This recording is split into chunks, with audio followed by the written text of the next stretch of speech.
Hmm. Hmm. All right. Good evening, everybody, and welcome to another exciting episode of Late for the Party on Anchor FM. I am your host, Melodious, aka Coverboy, the Modern Marvel. Yes, this is an In My Mind segment. We're going to talk about Snake Eyes. Now, a lot of people might have gave it a bad review and whatnot. There's some things about the movie. It's not a bad movie. It's not a bad movie. It's actually pretty good. It'd be better if it wasn't called Snake Eyes. If it was just some generic Super Ninja movie and whatnot, it'd probably be way better if it didn't have the tag of G.I. Joe on it. Honestly, on the humble, and that's how I feel, because honestly, it's like, they kind of stuck to the landing on how his origin, not really stuck to the landing, but they kind of took away some elements that made Snake Eyes unique in general, because, his connection with Storm Shadow, or known as Tommy Ashtakage, they were both in the comic books and the other source material. Snake Eyes, another guy named Stalker, and Tommy Ashtakage, who eventually becomes Storm Shadow, were all in the military together. Well, they were in Vietnam, so obviously they sped up and changed things and did little tweaks to make things a little different in the movie and whatnot. But the connections between him and Tommy were as kids. They were growing up in the military, and Storm Shadow saved Snake Eyes' life, but they saved each other, and that's when Snake Eyes' family was killed in a car accident, and he had no family left. So, but then there was some connections to Cobra and the reason why his family was actually killed in the books. So there was a connection to Cobra Commander, because I guess the Cobra Commander's brother was also a part of their military team, and this was like a time around Vietnam. So, but then that's when Storm Shadow took him in and took him into his family, and that's how Snake Eyes became the loved character that everybody knows of. And honestly, it's like, this is the thing. It's like I am a stickler when it comes down to source material. You know what I'm saying? I am a stickler when it comes down to source material. Like, definitely. There's no ifs, ands, or buts. You have the source material in hand. It shouldn't take 5 to 10 people in one room to figure out how to operate a proper origin for a character to fit a narrative. How many wars have technically been in the world nowadays in the 2000s at that? Pick one. Or shit, if you want to go Desert Storm or whatever the case may be. But, they kind of went the generic route. But they kind of switched everything around. So his parent, his dad, was killed. His dad was killed pretty much as a kid, him being a kid. And next thing you know, he's been a loner ever since. He miraculously saves Tommy because I guess Tommy's connected to the Yakuza, or his family is tied to the mob type deal or whatever. And, it's just, it's cool, but it's not Snake Eyes. Keep in mind, Snake Eyes, he probably, I don't even think he talked that much, even when he could. You know what I'm saying? He was relatively quiet. Hence the reason why they gave him the name the Silent Master. You know, like when he was going through the whole time, he never really talked, even before his vocal cords got damaged.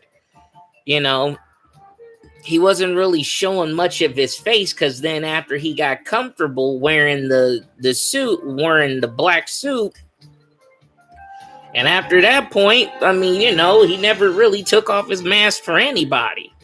I mean, he did from time to time in order for him to eat and whatnot, which was cool, and I didn't mind that. But then, here we go. This is the issues that I've had with just about everything being tokenized. I mean, nothing's wrong with the actor. The actor is dope. I loved him in a lot of his movies. You know what I'm saying? He was in the Henry Golding. He was in the Crazy Rich Asians. He was in The Gentleman.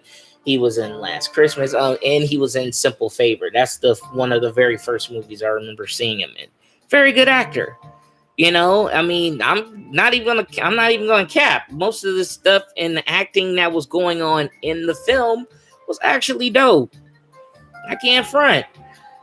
But it'd be better if it wasn't connected to, if it didn't have the logo or stamps of anything involving G.I. Joe. It'd be a 10 times better movie. If I was doing my quickfire review, I would have to give the movie an 8 if it wasn't a part of G.I. Joe. If it wasn't a part of G.I. Joe, yeah, I'd give it a solid 8.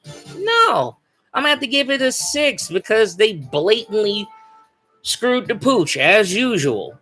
Like, don't get me wrong, the action was cool. I'm tired of the goddamn shaky cam, though. Shaky cam is like, haven't we learned from like most of the other movies that had shaky cam? I mean, even what Civil War had shaky cam a little bit, and it's like, come on. Oh man. Like I said, it's not a bad film. It's not a bad film. It'd just be way better if it was not called Snake Eyes. If it was just called Super Ninja, or like Super Ninja, or you know, something. Give it a generic or just call it a different Ninja Clan name where it's not tied into anything. You know, and then they made the protagonist an asshole. You know, you're supposed to like and care about him. I mean, I was feeling more for Storm Shadow's story and everything because he legitimately had a reason for doing what he was doing. So it's like, damn, like, come on now. It's just like it's like they blatantly do things just because, and it's fine, but I don't know. But what can I say, man? Like, I mean, in Henry Golden. I mean, like I said, like with Storm Shadow in the comic books, Snake Eyes. Snake Eyes is Caucasian. Henry Golden is British / Malaysian. So, I mean, I don't know. It's just people trying to appeal to a certain mass. And it's like, look, this is why I am a stickler on source material. The source material is already there. Why try to reinvent the wheel? Why? If it's that difficult to where you want to use a certain, like, to have, okay, we'll just do it with this character. Create a new fucking character. What is so hard about creating new content, new characters? Here's a good shining example of, like, it can work and then sometimes it can't. When Iron Man came out, Iron Man was on a serious rise. It was probably one of the most popular things, and coming from like 2 movies. This was like around when when the second one came out, and everybody was talking about how Iron Man got a new suitcase suit and War Machine and whatnot. But in the process, Nickelodeon created a show called Iron Man Armored Adventures. Now, this is what I'm talking about with how, like, source material, they kind of material to a degree in the same lane. And I'm not going to cap, they kind of did that with Snake Eyes. And nothing's wrong with it, but they didn't add a good element into it that would have made it more like, his, obviously Snake Eyes has some military training.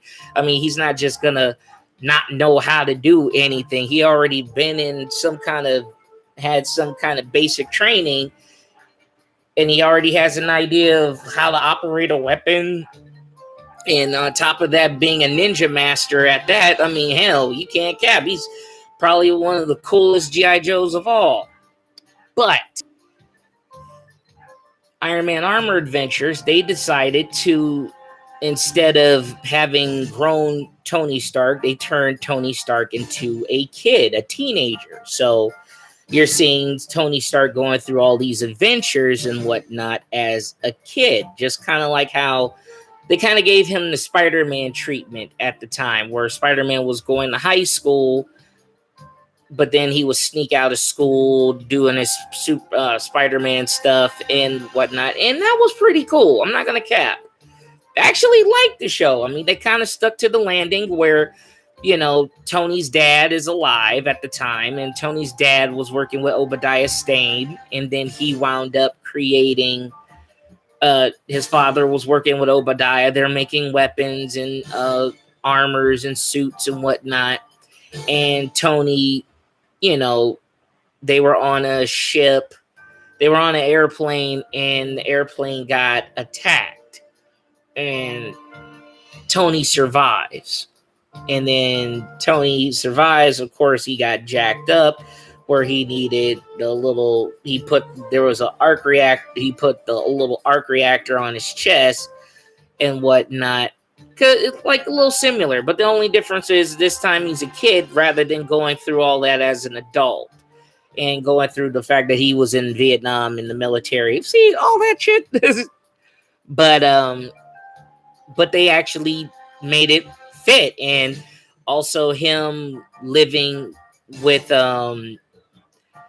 Rhodey's mother, who was the lawyer for Tony Stark, which was also a good tie-in. So, like, if you add things and try to make it a different element and actually tie in the source material to where it actually connects, then yeah, you've got something that can actually work. That's no problem. I don't mind stuff like that. And it worked very well. The series was actually pretty good. I think you could check all that out on Disney Plus too. Iron Man Armored Adventures. It's actually really not that bad. The animation was actually pretty good as well.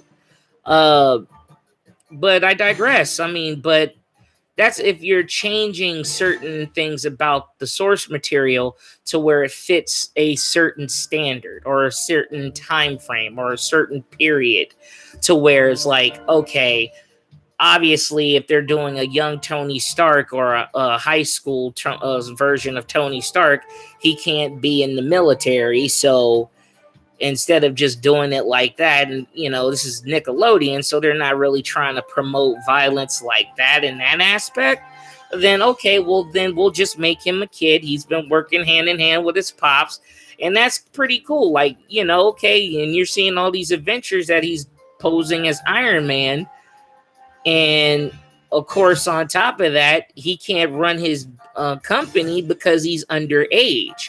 So obviously it goes to Obadiah Stane, because that was his father's partner, and he has to wait until Tony turns 25. But then there's certain strange reasons that Tony is like, he's trying to attack Tony in the process. So I mean, there's a lot to that that's pretty interesting, because obviously Obadiah Stane wanted Stark's and it's funny because I'm sitting here talking about this, but it's a good example of how the source material actually connects to one another. You know what I'm saying? So it's not hard to create if you're trying to rebrand or redo something. I mean, you shouldn't. Honestly, I'm a firm believer. If you're going to do something, just make it your own. Do something that's going to be completely different. Now, don't get me wrong. There's been a couple of comic books characters or anybody who had revamps, reboots, and whatnot, or rebirth, or they go through certain changes like their powers or whatnot. Like Superman's been through that kind of shit. And same goes for Batman. I mean, Batman used to rock a gun back in the day.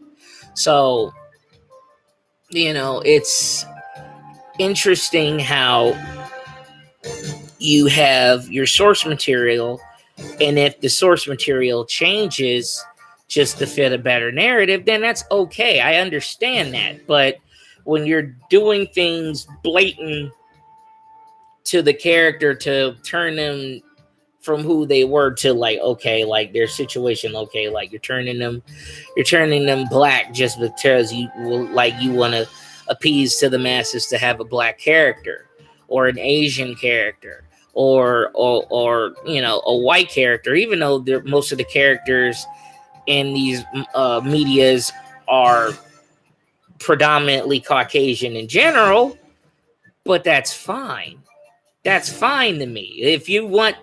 If I want to see certain characters be out there who don't get that kind of limelight, either A, work with the characters who already exist and, give them the love and attention that they should earn, or create the character or create new characters, let them go through the trenches and so they can earn the same love and attention that characters like Superman or Black Panther or anybody has developed over the years. And keep in mind, most of those characters who I mentioned just now, like Superman and Black Panther or Iron Man or anybody, they didn't have the internet back in the day. The X-Men didn't have the internet back in the day. All that shit was word of mouth.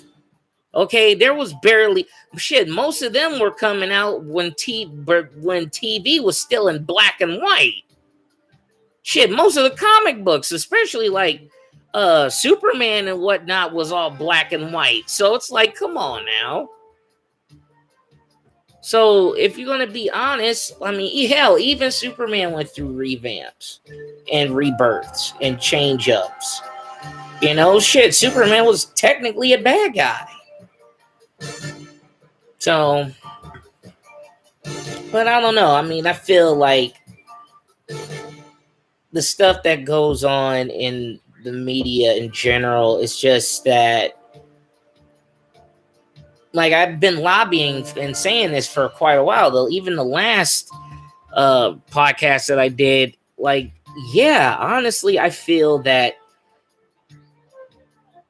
it's just lazy writing if you're going the route of, oh, well, I'm just going to slap a sticker on this new character I've been creating, but instead of just making it a brand new character, I'm just going to slap a G.I. Joe character, a G.I. Joe name on it, and that's it.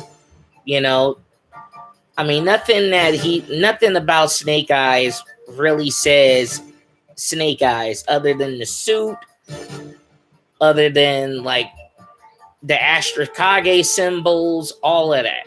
The people representing the Ashtakage clan, but nothing says, I mean, and you can sit there and they can argue about, oh, but it's an origin story. That stuff hasn't happened to him yet.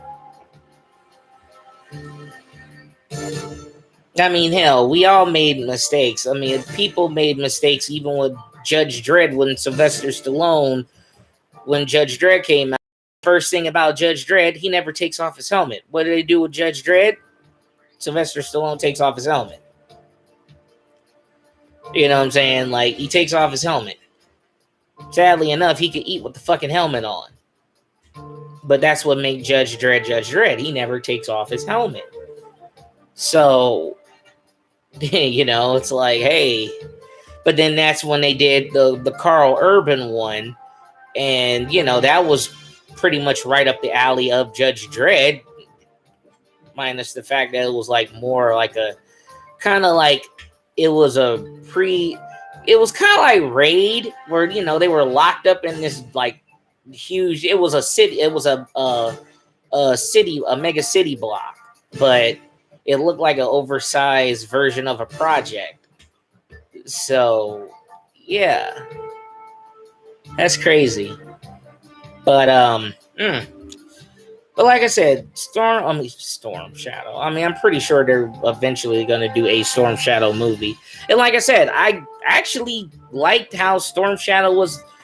I was actually rooting for Storm Shadow. Storm Shadow was the victim in most of all the stuff that was going on. Snake Eyes was a fucking asshole. But and of course they want to sprinkle the Baroness and everybody in it and whatnot, and it's like, okay, cool, no problem.